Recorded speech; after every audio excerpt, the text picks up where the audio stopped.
여러분 안녕하십니까? 오늘은 4.19 혁명 66주년 하루 전날입니다.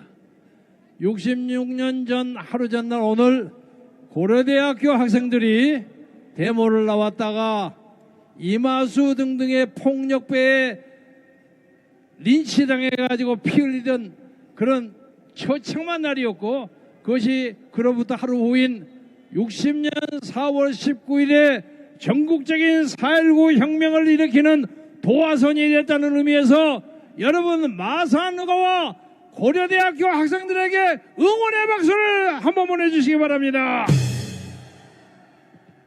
저는 66년 전에 대학 1학년으로 경무대 앞에서 데모를 하다가 총이 빗발치듯 쏟아지는 처참한 환경에서 간신히 제 옆에서 데모했던 서울미대 고순자 여학생이 대신 총 맞고 제가 간신히 피해서 66년 동안 이 나라의 자유민주주의를 위해서 고난을 무릅쓰고 열심히 살아왔습니다만은 잘 살았는지 안 살았는지 아직도 모르겠습니다. 이 나라가 이 꼴입니다. 방금 도태우 변호사가 얘기하는 4.19에 대한 선언과 부정선거에 대한 얘기는 100% 옳습니다. 2020년에 국회의원 선거 때 서울, 경기, 인천의 사정선거에서 63대 36으로 조작됐다는 사실을 대한민국에서 최초로 이 김경재가 폭로했습니다. 그런데 아무도 저를 잡아가지 않았어요. 왜? 그것이 사실이기 때문에. 그래서 오늘날 부정부패의 문제는 일반 사람들의 반찬거리가 됐습니다. 그런데 오늘 여러분에게 제가 말씀드리고 싶은 것은 부정선거를 아무리 얘기해도 눈도 깜짝을 안 해.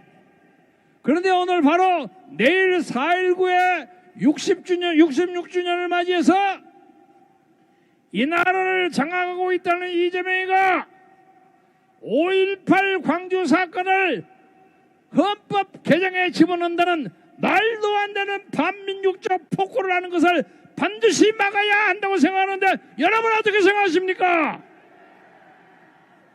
저는 사실 66년 전에 이 사건이 났을 때 미국에 있었습니다. 그래서 처음에 광주에서 벌어진 민주화 운동은 그 나름대로 상당히 옳다고 생각하고 있었습니다.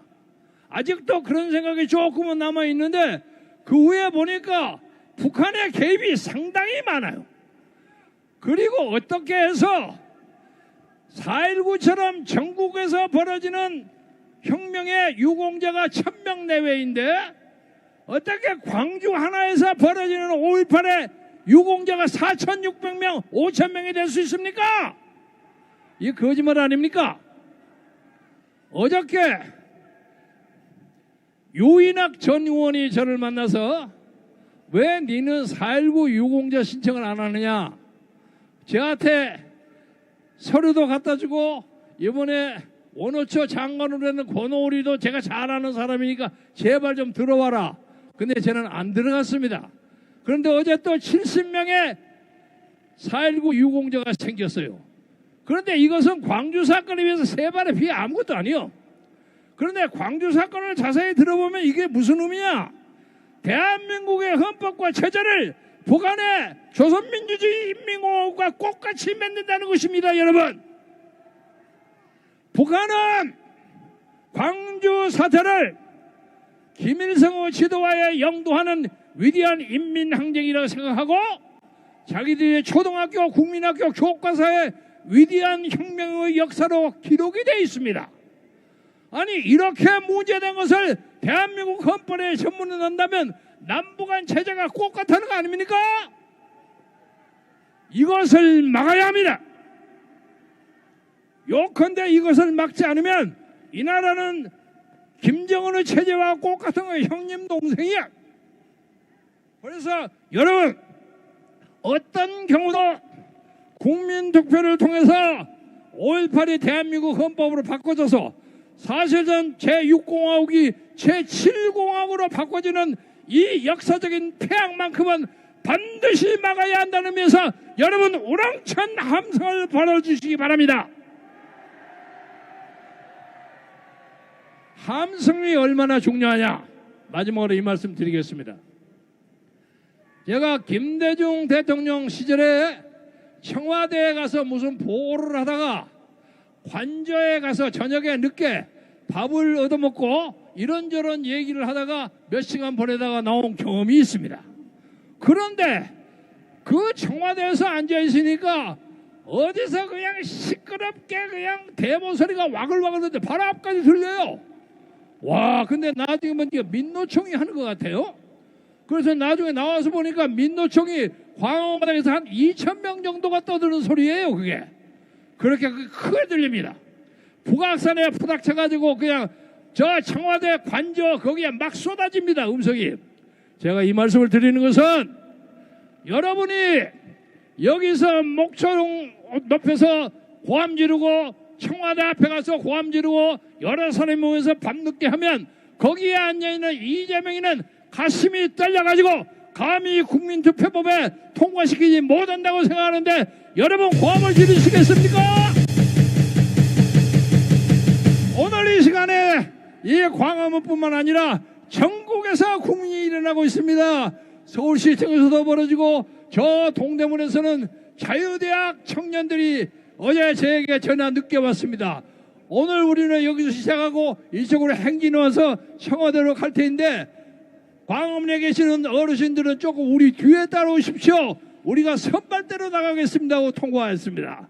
그래서 지금부터 여러분이 이 대회가 끝나고 청와대로 갔을 경우에 전 국민적 함성이 청와대 앞들에 모여서 이재명과 그 폐악의 불효들을 증발하는 민족적 함성이 돼서 이 나라 새로운 역사를 바꾼다는 여러분이 확신을 가져주시기 바랍니다.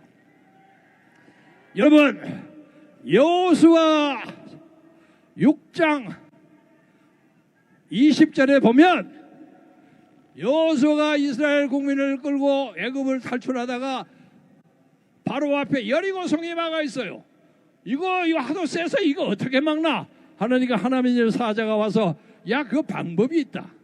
여리고성을 아침으로 한 번씩 뺑뺑 돌면서 북치고 뺑가리치고 박수와 함성을 질러라. 6번을 해라. 이렇게 나와 있어요.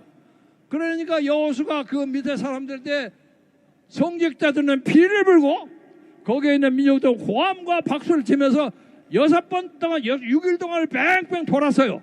그래서 그 폐악의 성 여리고성이 많아졌습니다.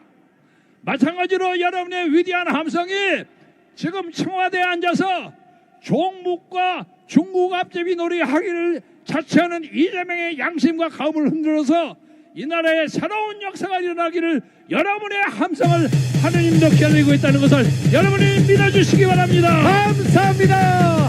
여러분 구하나 이재명 물러가라. 물러가라. 윤석열 돌아와라. 돌아오라. 감옥사에 있는 윤석열, 변희재, 최사원 다 우리가 지지한다. 여러분 건강하고 행복하십시오. 감사합니다. 감사합니다.